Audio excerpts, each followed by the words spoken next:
जादुई फ्रॉक का कुआं।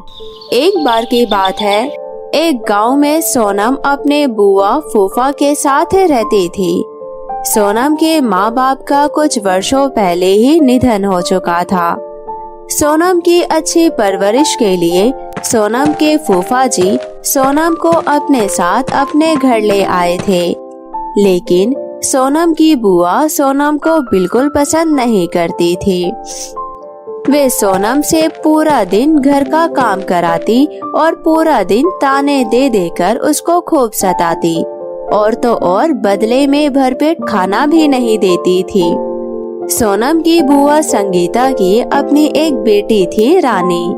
एक दिन संगीता और रानी कहीं बाहर पार्टी में जाने के लिए तैयार हो रही थी। तभी रानी तरह तरह के डिजाइनर फ्रॉक पहनकर ट्राई कर रही थी। उसी में एक पिंक कलर का बहुत ही खूबसूरत फ्रॉक था। रानी के पास इतने सारे सुंदर और चमकदार फ्रॉक देखकर सोनम का दिल भी फ्रॉक पहनने का करने लगा। वो रानी से एक पुरानी फ्रॉक मांगती है। रानी, तुम्हारे पास तो कितने अच्छे अच्छे फ्रॉक हैं, मुझे भी एक पुराना फ्रॉक दे दो ना। हाँ, मेरे पास एक से बढ़कर एक ब्रांडेड फ्रॉक है, पर तुझे उससे क्या लेना देना? तू अपनी औकात भूल गई है क्या? तू इस घर के नौकरानी से ज्यादा और कुछ नहीं है। जब देखो मुंह उठा के मेरा सामान मांगने चली आती है। चल अब जा यहाँ से, मेरा तो पूरा मूड ही खराब कर दिया। रानी सोनम को सुना ही रही होती है, तभी वहाँ पर सज धज कर रानी की माँ संगीता भी आ जाती है। क्या हुआ मेरी रानी बेटी, किसी ने कुछ कहा है क्या तुझे? ये सोनम पता नहीं क्यों जब देखो मेरा मूड खराब करने चली आती है। ये मुझसे मेरी महंगी ब्रांडेड वाली फ्रॉक मांग रही थी, पर मैंने इसे अच्छे तरीके से समझा दिया कि तो इस घर के नौकरानी से ज्यादा और कुछ नहीं है। क्यों रे कलमुही, तेरी हिम्मत कैसे हुई मेरी बेटी से उसके ब्रांडेड महंगी फ्रॉक मांगने की? घर का एक काम तो तेरे से ढंग से होता नहीं है और फ्रॉक पहनेगी? चल जाकर घर का सफाई कर। देखो तो फर्श कितना गंदा है, लगता है कामचोर झाड़ू लगाने के बाद पोछा नहीं लगाती। पोछा कौन, तेरी मरी हुई माँ आएगी लगाने के लिए? घर साफ हो जाने के बाद सारे बर्तन भी साफ कर लेना, गंदे पड़े हैं। चल अब जा यहाँ से, हम दोनों बाहर पार्टी में जा रहे हैं। कल का बचा हुआ खाना फ्रिज में रखा होगा, वहीं खा लेना। इतना बोलकर दोनों पार्टी में चले जाते हैं। इधर सोनम अपनी बुआ और रानी की खरी खोटी सुनकर बहुत दुखी होती है और वहाँ से चुपचाप जाकर अपने काम में लग जाती है।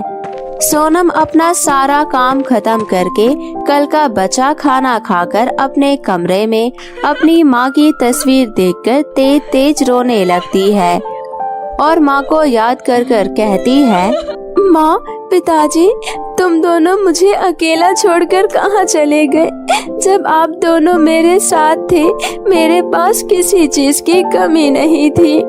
जब आप दोनों मेरे साथ थे, तब मेरी छोटी से छोटी ख्वाहिश पूरी होती थी, और अब तो मेरी एक छोटी सी ख्वाहिश भी पूरी नहीं होती, बल्कि मेरे से पूरे दिन काम करवाया जाता है और बदले में ताने भी मिलते हैं।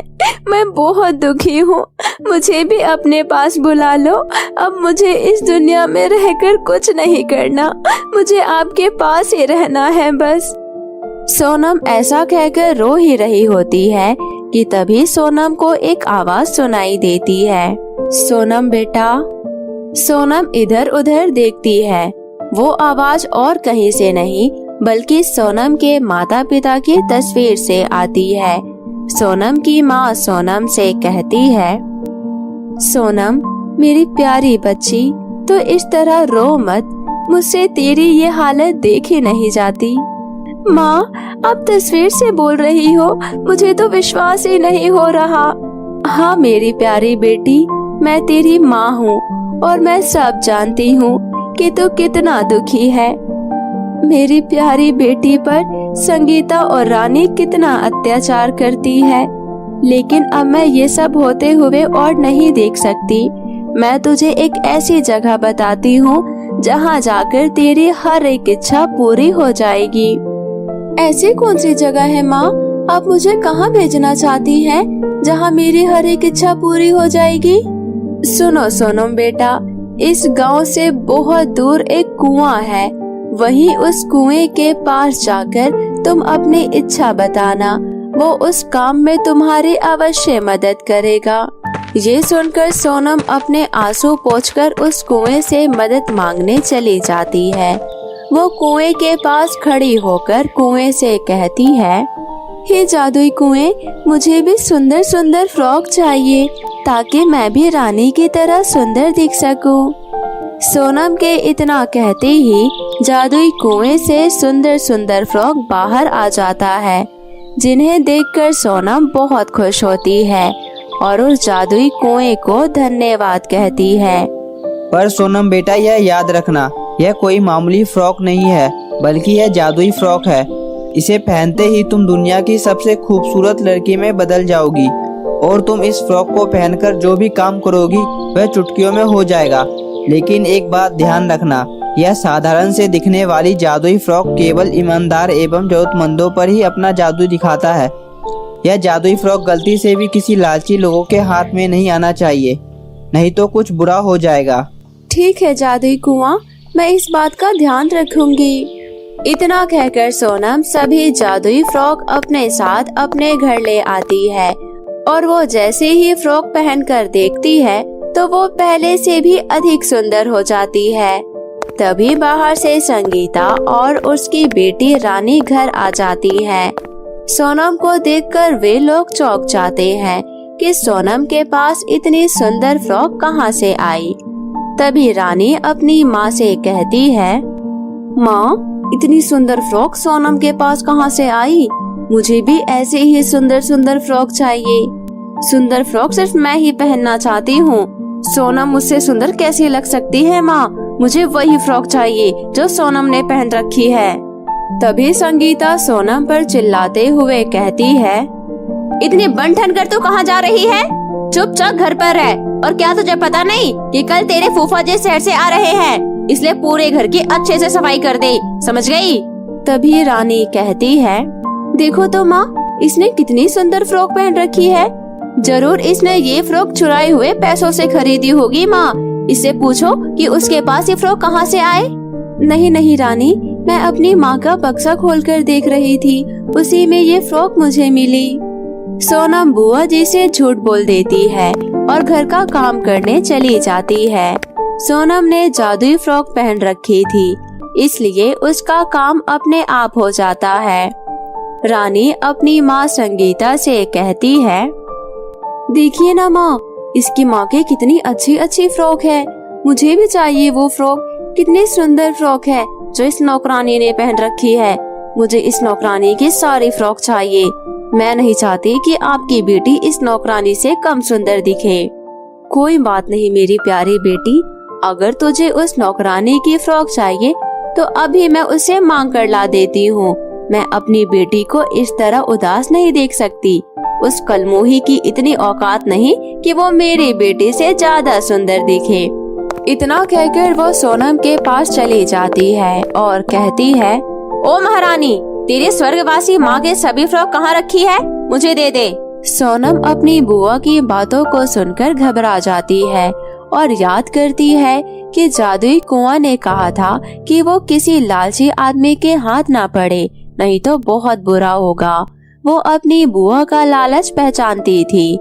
सोनम अपनी बुआ को मना कर देती है और कहती है, बुआ, आप मुझे चाहे कितना भी मार ले, पर मैं वो फ्रॉक आपको नहीं दूंगी, क्योंकि वो मेरी माँ की आखिरी निशानी है। ये सुनकर संगीता को गुस्सा आ जाता है और वो सोनम की बहुत पिटाई करती है, लेकिन सोनम अपनी बुआ संगीता को वो फ्रॉक नहीं देती, क्योंकि उसे अच्छी तरह पता था कि अगर फ्रॉक संगीता या रानी के पास पहुंच गई तो इसका अंजाम अच्छा नहीं होगा। रात हो जाने के बाद जब सोनम सो जाती है तो संगीता अपनी बेटी के लिए वो जादुई फ्रॉक चुराने के लिए सोनम के कमरे में चली जाती है। सोनम ने बहुत ही संभाल कर वो फ्रॉक रख रखी थी, लेकिन संगीता बहुत ही लालची औरत थी। वो फ्रॉक ढूंढ लेती है और ले जाकर अपनी बेटी रानी को दे देती है। ले मेरी रानी बेटी, तेरी पसंद की फ्रॉक उस कलमोही ने बड़े ही सावधानी से छुपा कर रखा था।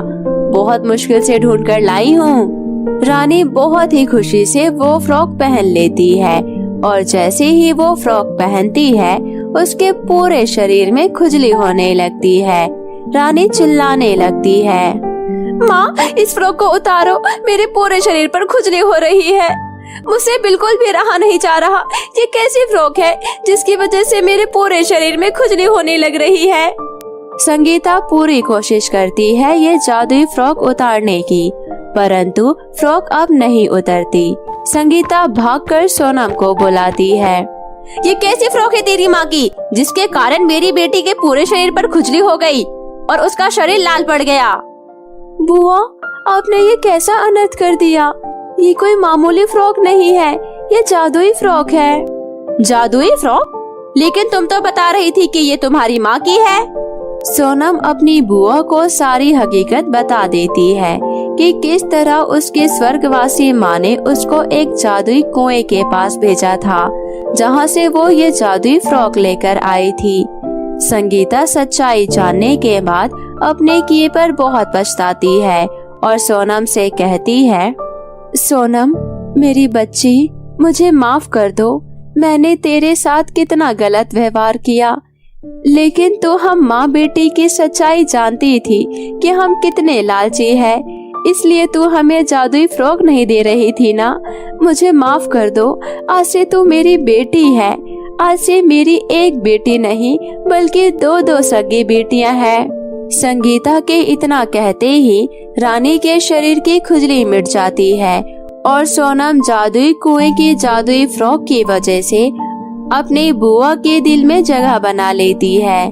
अब सोनम बहुत खुशी खुशी अपनी बुआ संगीता और रानी के साथ रहने लगती है।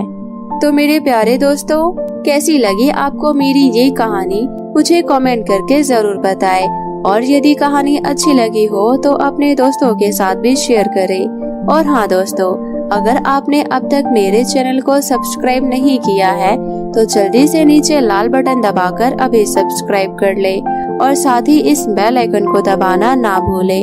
तो मिलती हूँ मैं आप सभी से फिर किसी नई कहानी के साथ। तब तक अपना ध्यान रखें। बाय बाय दोस्तों।